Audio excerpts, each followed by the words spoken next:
Pernahkah kamu menyadari dari mana kamu mendapatkan informasi? Buku terlalu lama dibuat, jurnal hanya untuk akademisi, dan tersangka utamanya adalah media cetak atau digital seperti koran, televisi, radio, dan juga smartphone-mu. Di mana ada platform digital seperti Twitter dan Instagram di dalamnya, kamu akan disuplai begitu banyak informasi yang sangat cepat, bisa tiap hari dan bahkan tiap jam. Tadi saya mengatakan informasi, dan informasi bisa saja mewakili truth atau kebenaran, namun bisa saja mewakili lies atau kebohongan. Ingat, kebenaran dan kebohongan juga merupakan informasi. Pertanyaan berikutnya, jika itu kebohongan, mengapa disebarkan? Dan jika itu kebenaran, mengapa tidak diungkapkan? Saya akan bahas ini, tapi saya ingin merenovasi kutipan Henry Kissinger yang terkenal. If you control the oil, you control the country. If you control the food, you control the population. Jika kamu kendalikan kamu akan kendalikan negara, dan jika kamu kendalikan makanan, kamu akan mengendalikan bangsa. Saya ingin menambahkan dan merenovasi, jika kamu mengendalikan media informasi, maka kamu akan mengendalikan kebenaran. Jika berbicara media cetak atau digital, dalil dasar mereka adalah media informasi. Dan berbicara bagaimana mereka mendapatkan informasi, maka jawabannya jelas, dari jurnalis. Etika dan standar jurnalistik terdiri dari prinsip-prinsip etika dan praktik yang baik yang berlaku untuk jurnalis. Bagian etika media ini dikenal sebagai kode etik jurnalisme profesional. Kode etik ini menjadi dalil dasar dari asosiasi jurnalisme profesional yang bekerja di media cetak, siaran, dan organisasi berita online. Kode etik ini memuat elemen atau prinsip dasar seperti kebenaran, keakuratan atau objektivitas, imparsialitas, keadilan, dan akuntabilitas publik. Kebenaran berasal dari kejujuran jurnalis. Jurnalis harus jujur dalam menyampaikan atau melaporkan fakta, dan mereka tidak boleh membiaskan fakta dengan cara menyesatkan atau berpihak. Kejujuran ini akan menjelaskan keakuratan. Keakuratan dapat diukur dari sikap independensi dan juga objektivitas jurnalis dalam melaporkan. Jurnalis dilarang memiliki kepentingan pribadi karena hal itu dapat menimbulkan bias dalam pelaporan. Imparsialitas merupakan totalitas dalam pelaporan, bukan parsial atau pemotongan sebagian dari informasi yang sebenarnya. Jurnalis juga harus menyajikan fakta dengan apa adanya, karena dari sana ia menempatkan diri sebagai penyedia fakta yang netral. Sikap netral ini akan menunjukkan etika keadilan jurnalistik.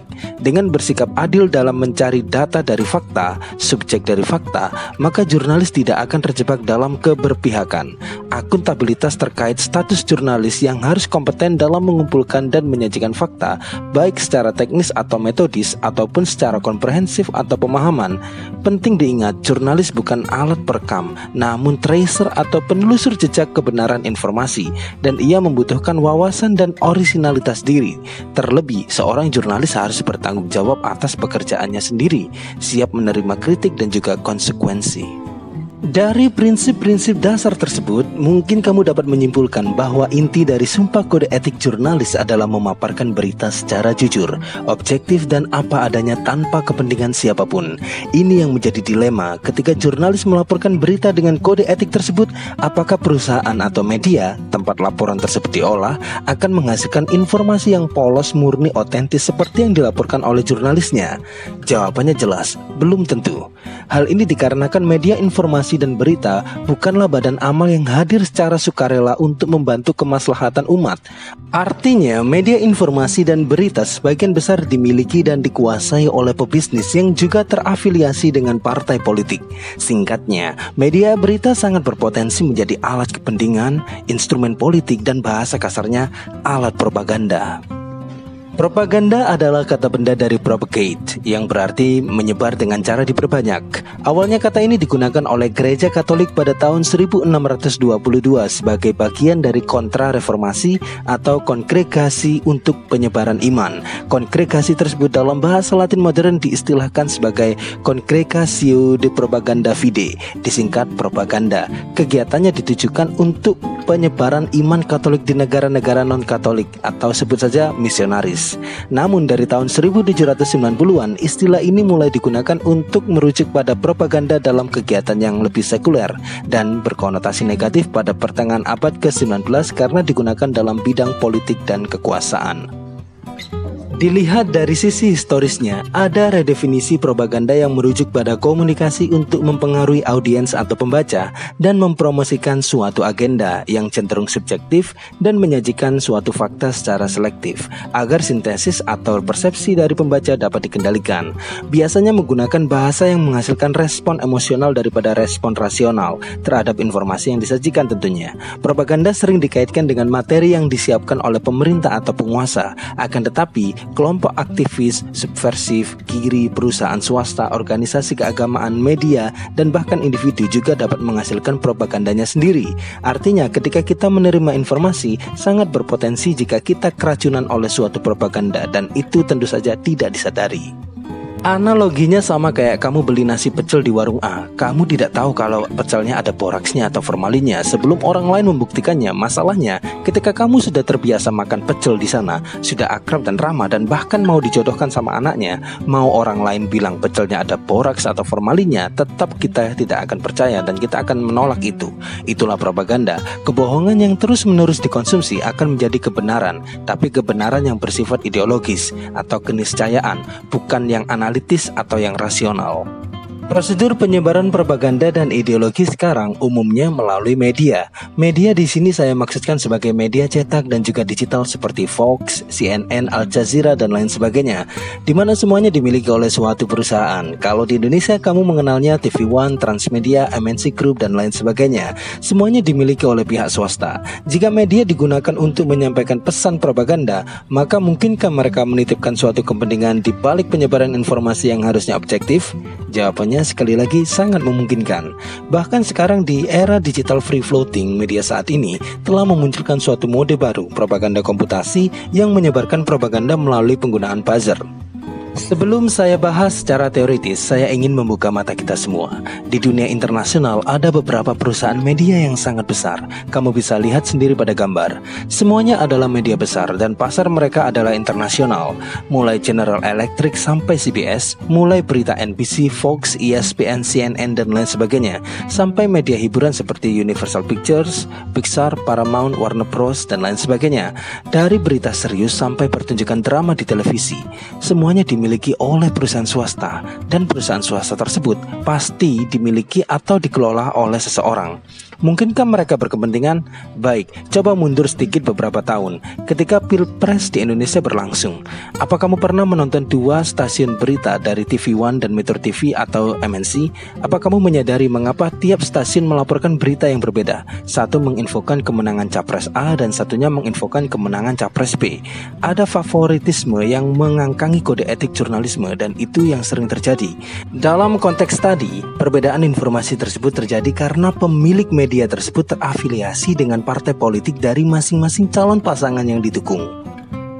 Contoh lain, kasus 9/11, gedung kembar WTC yang dilabrak pesawat teroris. Pemerintah Amerika Serikat mengidentifikasikan bahwa itu adalah serangan terorisme yang berasal dari Timur Tengah. Kemudian media mereka mempropagandakan bahwa itu adalah ulah militansi Islam, Al-Qaeda, pimpinan Osama bin Laden.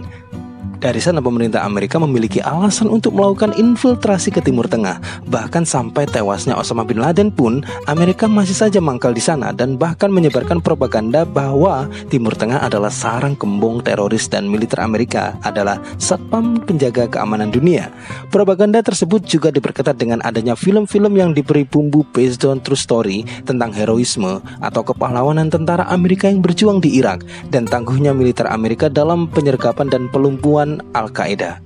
Apa tadi saya menyebutkan Universal Pictures, Warner Bros, dan lain sebagainya? Semuanya akan menjadi sangat relevan untuk mempertegas bahwa berita tentang terorisme tersebut adalah nyata.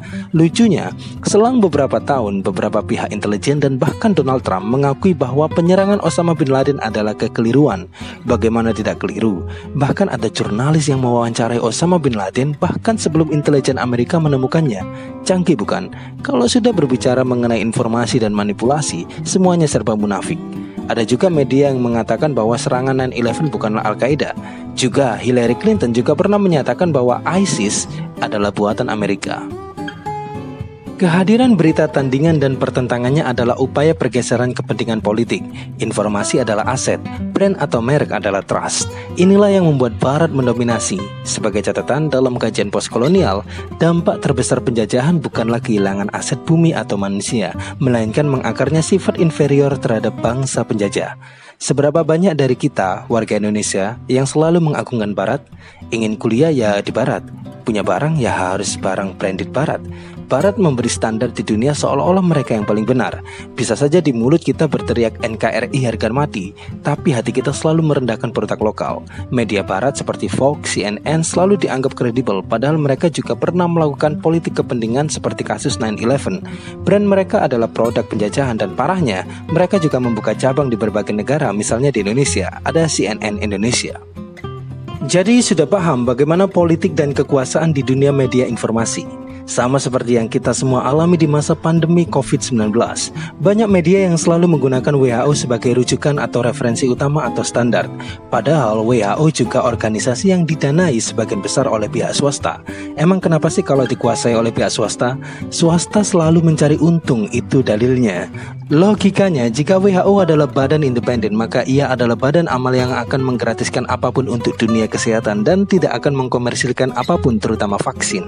Dan satu yang pasti, kamu bisa mencatat sendiri sudah berapa banyak wabah atau penyakit yang terjadi sebelum dan sesudah adanya WHO. Jika kamu tidak menemukan perbedaan yang signifikan, kamu bisa menyimpulkan sendiri apa kegunaan WHO. Poin utamanya adalah jika WHO berkepentingan, harusnya setiap bangsa dengan dokternya masing-masing mampu menjembatani permasalahan kesehatan masyarakatnya sendiri, karena tidak semua yang dari WHO itu benar adanya.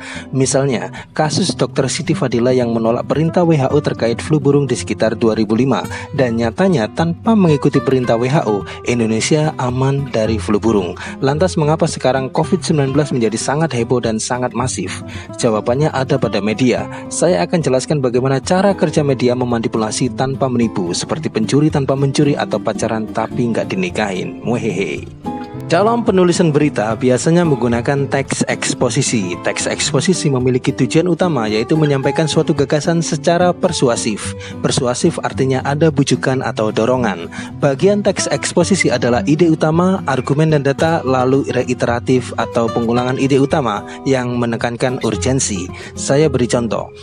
Ada suatu berita, ide utamanya adalah COVID-19 adalah pandemi. Argumennya saya paparkan jumlah kematian di negara A sekian, B sekian, C sekian, sampai Z sekian. Lalu disimpulkan dengan mengulang ide utama bahwa COVID-19 adalah pandemi karena mewabah di seluruh daratan bumi. Ini yang cerdik. Kata seluruh akan menghipnotis kita bahwa seolah-olah ini dekat dengan kita. Dari berita ini terjadi repetisi di media lain dan seterusnya, dan akhirnya menjadi booming. Itulah fungsi reiteratif, mengulang untuk menekankan urgensi, dan dari sana teknik persuasif terjalin dan menjebak kita serta menyandera kita untuk terus mempercayainya. Yang bermasalah di sini bukanlah gagasan utamanya, namun argumentasi dengan data. Data adalah fakta yang diolah, data diambil dari fakta. Misalnya, ada fakta seorang janda kecelakaan. Hasil pengamatan polisi, tukang becak, rentenir cicilan motor yang ditunggangi janda tersebut pasti akan berbeda satu sama lain. Perbedaan metode pengambilan data dan rujukan, dan referensi, dan juga sumber pengetahuan juga akan menghasilkan argumentasi yang berbeda. Inilah yang terjadi, false identification. Bagaimana bisa WHO menetapkan pandemi tanpa memaparkan secara transparan seluruh penderita dari semua negara anggota PBB? Dan bahkan identifikasi virus dan bagaimana penyebarannya juga selalu berubah. Informasi penetapan pandemi juga sangat bias.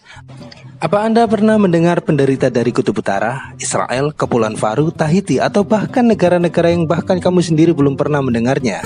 WHO selalu merepetisi berita negara yang terpapar dengan jumlah yang paling besar seperti Italia dan juga Korea Selatan, agar terkesan urgensi COVID-19 ini benar adanya dan penetapan pandemi adalah yang paling benar.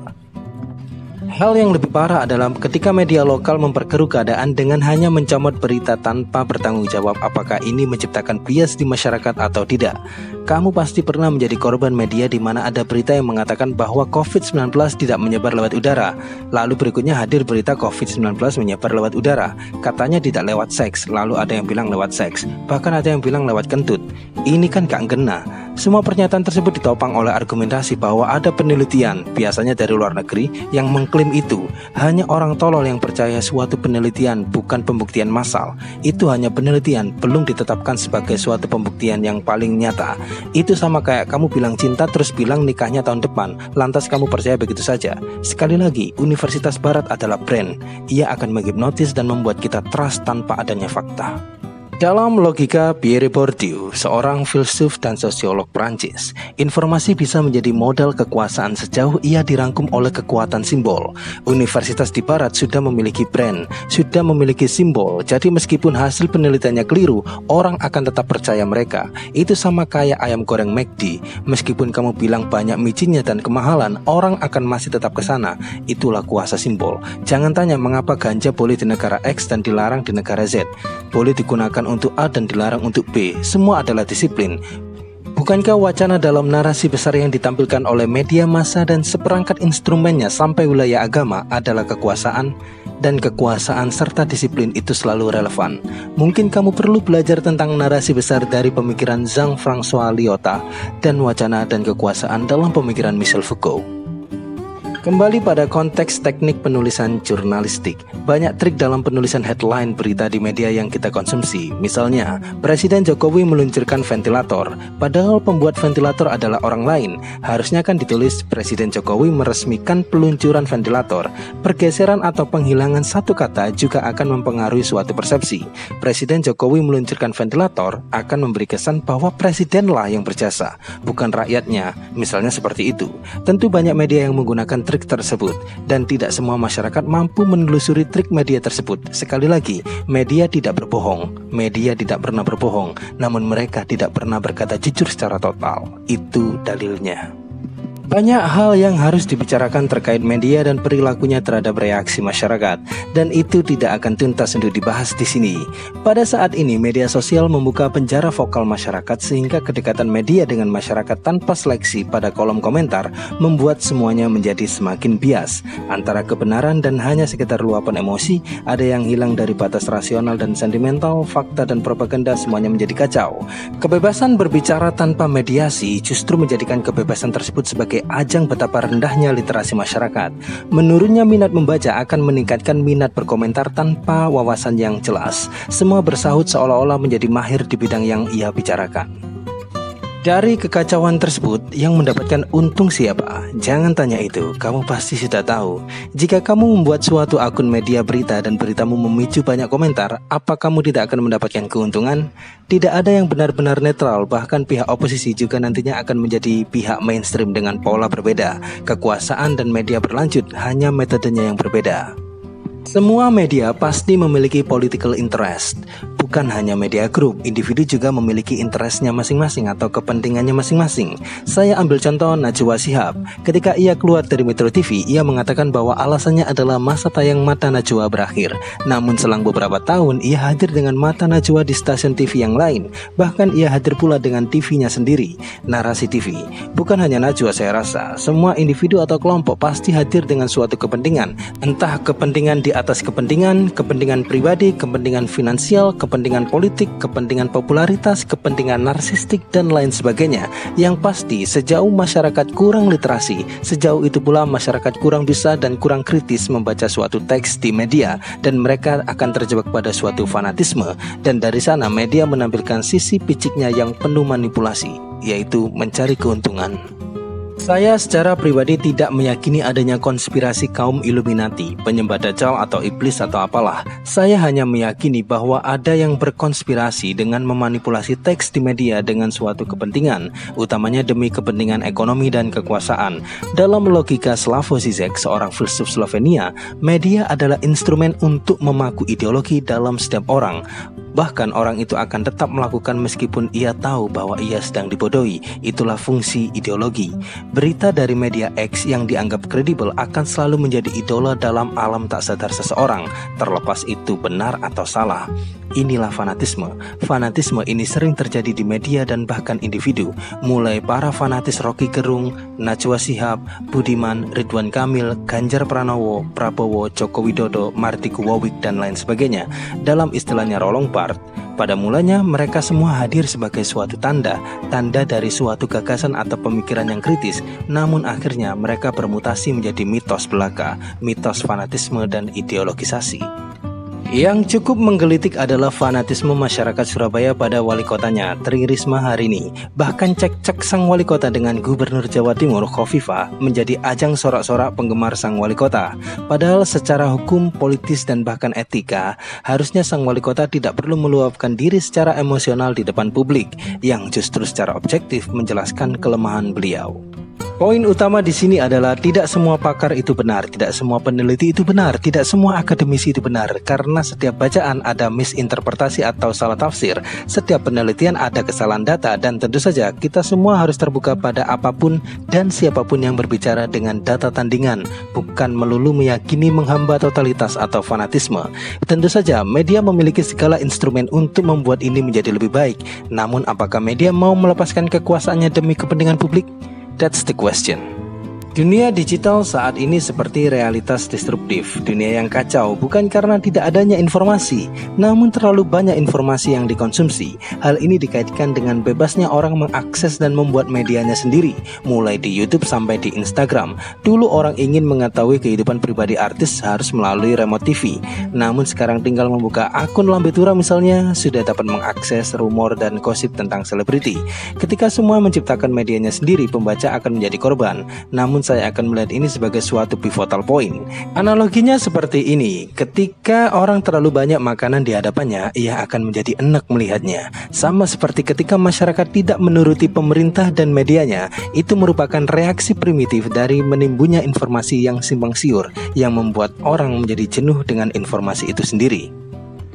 Dalam kasus COVID-19 di Indonesia, pemerintah Indonesia dengan medianya menyampaikan tidak ada COVID-19, lalu ada COVID-19, lalu muncul istilah social distancing, kemudian direnovasi menjadi istilah physical distancing, kemudian dipropagandakan istilah karantina diri, kemudian stay at home, kemudian dihadirkan disiplin PSBB, kemudian PSBB jilid 2 yang diperpanjang, kemudian ada new normal, dan mungkin akan diperkenalkan istilah-istilah lainnya untuk penanganan COVID-19.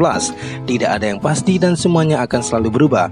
Itu bukan suatu pembaharuan, namun ketak cakapan pemerintah untuk memutuskan apa yang terbaik untuk rakyatnya. Ditambah media seperti Kumparan, Opini, Vice, dan lain sebagainya, mereka asal melempar informasi, jumlah kematian terupdate, kasus di sini dan di sana, isu-isu corona menular lewat udara, seks, kentut, masker baik dan masker tidak baik, Pornhub gratis di Italia, dan lain sebagainya.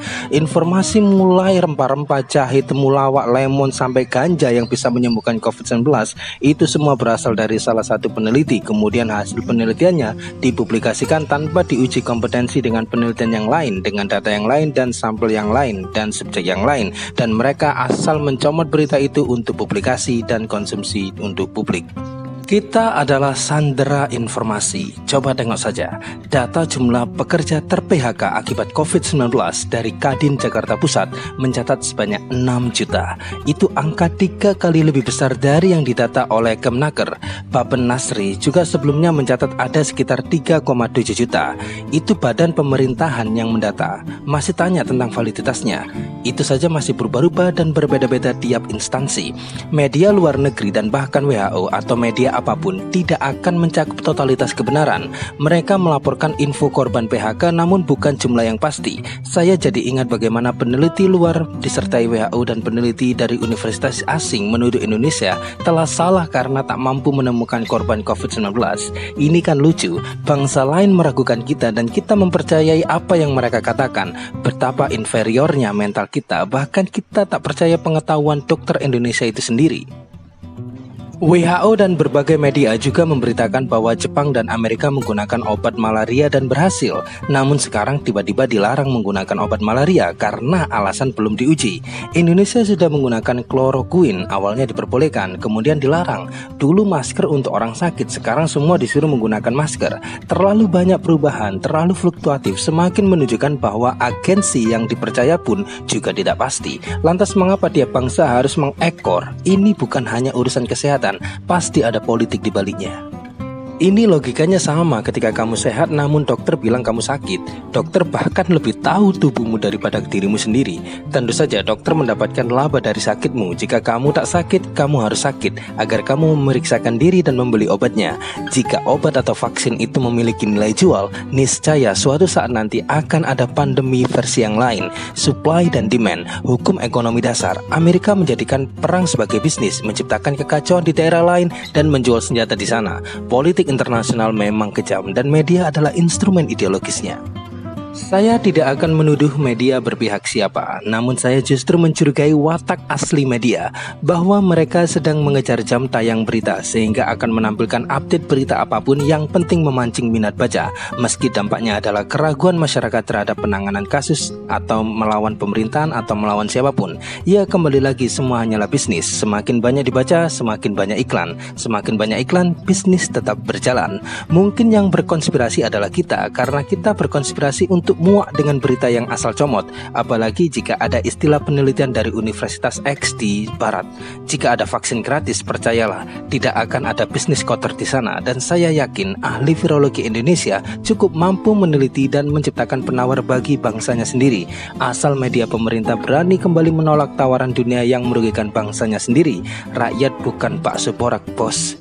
Jangan diracuni dan jangan asal jual informasi yang sekadar asal lempar dan forward. Pesan saya yang terakhir, jika kamu menguasai media, kamu akan menguasai kebenaran. Perlakukan itu baik-baik. Jika kamu belajar sesuatu hari ini, jangan lupa untuk tulis di kolom komentar dan tetap berbakti kepada orang tuamu. Seperti biasa, sekian, terima kasih.